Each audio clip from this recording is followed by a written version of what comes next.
DSC అవకతవకలపై YCP పోరాటం చేస్తుందని కాకాని గోవర్ధన్ రెడ్డి అన్నారు. డీఎస్సీలో అక్రమాలపై సీబీఐ విచారణ కోరుతూ శుక్రవారం నెల్లూరు కలెక్టర్ కార్యాలయంలో డీఆర్ఓకి వినతిపత్రం సమర్పించారు. ఈ సందర్భంగా కాకాని మాట్లాడుతూ లక్షల మంది నిరుద్యోగులు ఎన్నో ఆశలతో డీఎస్సీ పరీక్షకు హాజరయ్యారన్నారు. పరీక్షల అనంతరం జరిగిన సంఘటనలపై కలత చెందుతున్నారన్నారు. ప్రతిపక్షాలు 4 రోజులు హడావిడి చేసి మిన్నకుంటారని ప్రభుత్వం భావిస్తుందని అన్నారు. డీఎస్సీ నిర్వహణలో తప్పు జరగలేదని మీరు భావిస్తే సీబీఐ విచారణకు ఆదేశించాలన్నారు. లోకేష్తో బహిరంగ చర్చకు జగన్ అవసరం లేదని ఎమ్మెల్సీ పర్వతరెడ్డి చంద్రశేఖరరెడ్డి చాలని అన్నారు. నీట్ పేపర్ లీకు విషయంలో కేంద్ర మంత్రి రాజీనామా చేశారని, అదేవిధంగా డీఎస్సీ అవకతవకలకు బాధ్యత వహించి లోకేష్ రాజీనామా చేయాలన్నారు. ఫీజు రియంబర్స్మెంట్ 9,100 కోట్లు బకాయిలు ఉంటే 2,000 కోట్లు ఇచ్చి సుమారు 6,000 కోట్ల పైన బకాయిలు పెట్టారన్నారు. రాష్ట్రంలో సూపర్ 6 హామీలు పూర్తిగా అమలు కావడం లేదని, విద్యా దీవెన, వసతి దీవెన, నిరుద్యోగ భృతి ఖచ్చితంగా ఇవ్వాలని కాకాని డిమాండ్ చేశారు. ఈ కార్యక్రమంలో ఉమ్మడి నెల్లూరు జిల్లా పలు నియోజకవర్గాల మాజీ ఎమ్మెల్యేలు, ఎమ్మెల్సీ మేరిగ మురళి తదితరులు పాల్గొన్నారు. నీట్ పేపర్కి సంబంధించి లీకేజీ మాట వాస్తవమా కాదు? ఈరోజు ఉన్నటువంటి పేపర్కి సంబంధించి డిఎస్సీ పేపర్ లీక్ అయిన మాట వాస్తవమా కాదా?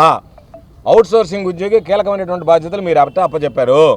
ఆ వ్యక్తి కూర్చుంటే నెంబర్ 1st ర్యాంక్ వచ్చిందంటే దాని అర్థం పేపర్ లీక్ అయినట్టు కాదా? ఆడియో టేపులో ఈరోజు కలెక్టరేట్లో కూడా ఇచ్చాం డిఆర్ఓ గారికి. ఆడియో టేపులో స్పష్టంగా 15 లక్షల రూపాయలు ఇస్తే ఉద్యోగం వస్తుందని మాట్లాడారు. దాంట్లో బేరసారాలు జరిగిన మాట వాస్తవం కాదా? 400 పోస్టులు ఈరోజు మీరు స్పోర్ట్స్ కోటాలో ఇచ్చేశారంటే అమ్మేశారు, అవినీతికి పాల్పడ్డారు.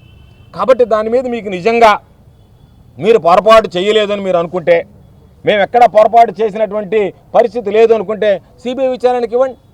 ఎందుకు మీరు సిబిఐ విచారణ అంటే దాని మీద మేనమేషాలు లెక్క పెడతారు? లోకేష్ మాట్లాడితే మా జగన్మోహన్ రెడ్డి గారిని బహిరంగ చర్చకి రమ్మన్నాడు. జగన్మోహన్ రెడ్డి గారు లోకేష్ స్థాయి అంతా జగన్మోహన్ రెడ్డి గారు బహిరంగ చర్చకి రావడానికి. కాబట్టి నీ స్థాయికి తగ్గటువంటి వాళ్ళు నేను అనేక సందర్భాలు ఇసిరా. నీకు ఎవ్వరు పడలే. నీ స్థాయికి నెల్లూరులో ఉన్నటువంటి శాసన మండలి సభ్యులుగా ఉన్నటువంటి నగర నియోజకవర్గ ఇన్ఛార్జిగా ఉన్నటువంటి చంద్రశేఖర్ రెడ్డి చాలా ఎక్కువ. పర్వతరెడ్డి చంద్రశేఖర్ రెడ్డి గారు సిద్ధంగా ఉన్నాడు. ఆయన ఒప్పించాం. ఆయన కూడా బాధపడ్డాడు పాపం. నేనేందయ్యా వెళ్ళి లోకేష్తో మాట్లాడదంటే మేమేదో బతిమాలి ఒప్పించాం. లేదులే, అతను ఏదో విద్యాశాఖ మంత్రి కదా, ఎట్టాటోడైనా కూడా నువ్వు ఒప్పుకోని చెప్తే ఆయన ఏదో ఒప్పుకున్నాడు, సిద్ధపడ్డాడు, సిద్ధంగా ఉన్నాడు. మేము ప్రకటిస్తున్నాం, నీకు ఛాలెంజ్ విసురుతున్నాం. నీకు దమ్ము ధైర్యం ఉంటే లోకేష్కి, జగన్మోహన్ రెడ్డి గారు కాదు, చంద్రశేఖర్ రెడ్డి వస్తాడు, పర్వతరెడ్డి చంద్రశేఖర్ రెడ్డి మా ఎమ్మెల్సీ, నువ్వు తేదీ వేదిక ఖరారు చేయి. ఆ రోజు డిబేట్ పెడదాం ప్రజల మధ్యంలో, మీడియా సమక్షంలో. నువ్వు వాటికి సమాధానం చెప్పగలిగితే నువ్వు విద్యాశాఖ మంత్రిగా కొనసాగడానికి అర్హులు అవుతావు తప్ప, ఆ విధంగా కాకుండా నువ్వు ఈరోజు దానికి సంబంధించినటువంటి సమాధానం చెప్పకుండా వాళ్ళు రాండి వీళ్ళు రాండి, నయం ప్రధానమంత్రి నరేంద్ర మోడీని పిలవాల నువ్వు నాతో పాటు రమ్మని చెప్పి నేను. కాబట్టి నువ్వు ఇష్ట ప్రకారం వాళ్ళకి ఛాలెంజ్లు విసిరేది కాకుండా నీకున్నటువంటి బాధ్యతను మీరు విస్మరించారు. దీనికి సంబంధించినటువంటి దాంట్లో ఏ విభాగాలకు ఆ విభాగాలు ఉండాల్సినటువంటిది మొత్తం క్రోడీకరించి ఒకే విభాగం కింద మార్చారు. ఇదంతా ఒక తంతు ప్రకారం నడిచింది. మీ అవినీతి అక్రమాలకు ఈరోజు పాపం నిరుద్యోగులు బలైపోయారు. వాళ్ళ పక్షాన వైఎస్ఆర్ కాంగ్రెస్ పార్టీ గాలం విప్పింది. జగన్మోహన్ రెడ్డి గారు ఆ కుటుంబాలకు అండగా నిలిచారు.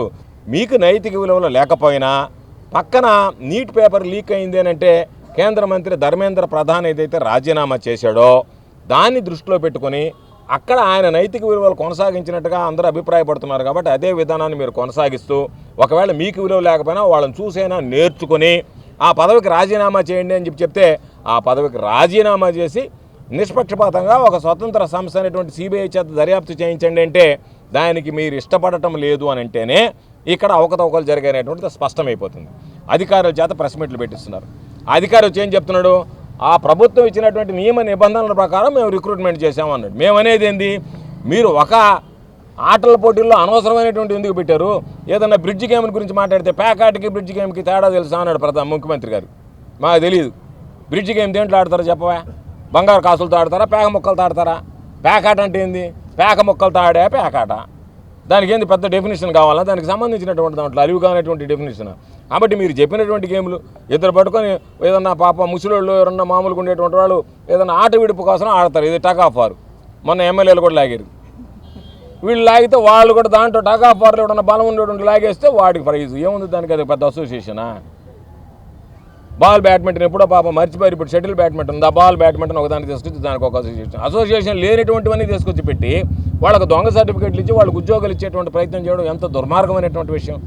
దాని మీద ఈరోజు పాప నిరుద్యోగులు మీరు ఊరించి అల్లా డిఎస్ఏ అని చెప్పి ఆయన మొట్టమొదటి సంతకం పెట్టి దానికి సంబంధించి మరలా ఒక సంవత్సరం పోస్ట్ పోన్ చేసి ఈ సంవత్సరంలో మీరు చేసినటువంటి ఘనకార్యం ఏంటంటే ఏ విధంగా వీటిని కొట్టేయాలా, ఏ విధంగా మనం క్యాచ్ చేసుకోవాలనేటువంటి ఆలోచన చేసి లాస్ట్లో దాన్ని ఇంప్లిమెంట్ చేశారు. కాబట్టి ఇప్పటికైనా ఈ ప్రభుత్వం బుద్ధి తెచ్చుకొని దాని మీద వెంటనే చర్యలు తీసుకోవాలా, వెంటనే విచారణ జరిపించాలా, లోకేష్ అనేటువంటి వ్యక్తి నైతిక విలువలకు కట్టుబడి రాజీనామా చేయాలని మేము కోరుకుంటున్నాం.